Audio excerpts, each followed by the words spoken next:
রাজ্যের কৃষকদের পরিবারের ছেলেমেয়েরা এখন আর ডাক্তার ইঞ্জিনিয়ার হতে চায় না, তারা কৃষক হতে চায়। এই মন্তব্য করেছিলেন রাজ্যের কৃষিমন্ত্রী রতনলাল নাথ। এই মন্তব্যে তীব্র নিন্দা জানিয়েছেন প্রদেশ কংগ্রেসের মুখপাত্র। তিনি বলেন, রাজ্য কৃষকদের গড় আয় দিনের পর দিন হ্রাস পাচ্ছে। ত্রিপুরার কৃষকদের দৈনিক গড় আয় 227 টাকা, অথচ রাজ্যের কৃষিমন্ত্রী বলে বেড়াচ্ছেন কৃষকদের আয় দ্বিগুণ থেকে বেশি।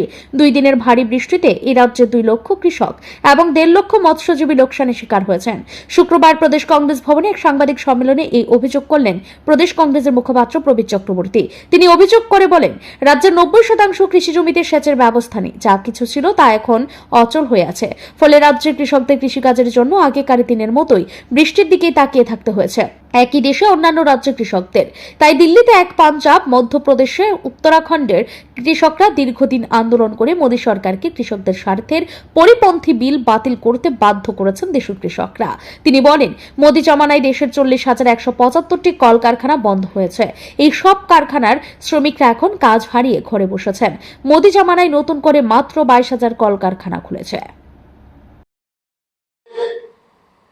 রাজ্যে যেভাবে বিষয়টাকে উপস্থিত করা হচ্ছে, কৃষকরা ভগবান, কৃষকের সন্তান, বর্তমানে আর কৃষক ডাক্তার ইঞ্জিনিয়ার হতে চাইছেন না, কৃষকের সন্তান নাকি ভগবানের কাছে আরতি করছে, ভগবান আমাকে কৃষক করে দাও।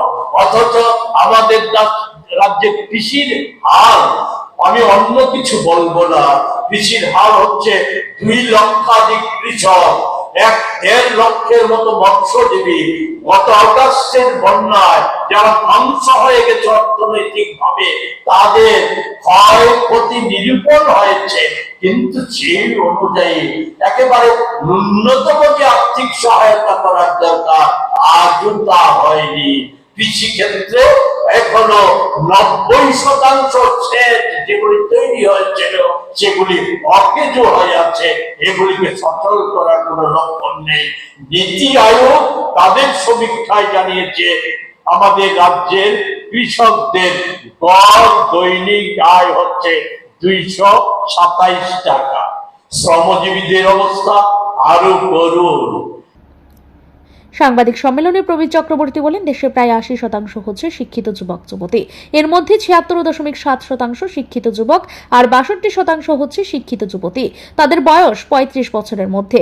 তিনি বলেন, দেশের 42% কৃষক কৃষিকাজ ছেড়ে অন্য কাজের দিকে ঝুঁকেছে। তিনি অভিযোগ করেন, দেশের মধ্যে হু হু করে বাড়ছে বেকারের সংখ্যা। দেশে শূন্য পদের সংখ্যা বাড়ছে, বেকার বাড়ছে। এই সব পদে লোক নিয়োগ করছে না। শুধুমাত্র রেলেই শূন্য পদের সংখ্যা 3,15,000। আমাদের মোদীজির প্রতিশ্রুতি বছরে 2 কোটি বেকার।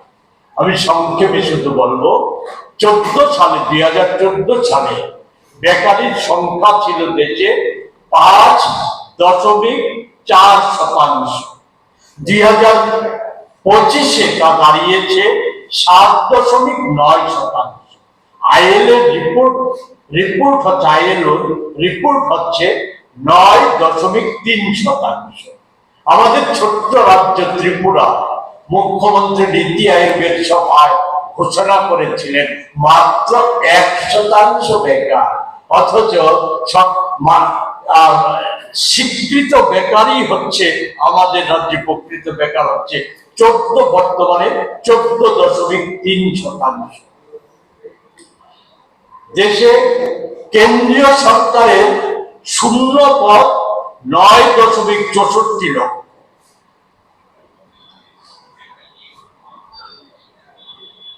অনুমোদিত পদের সংখ্যা কেন্দ্রীয় সরকারের 39.77 লক্ষ।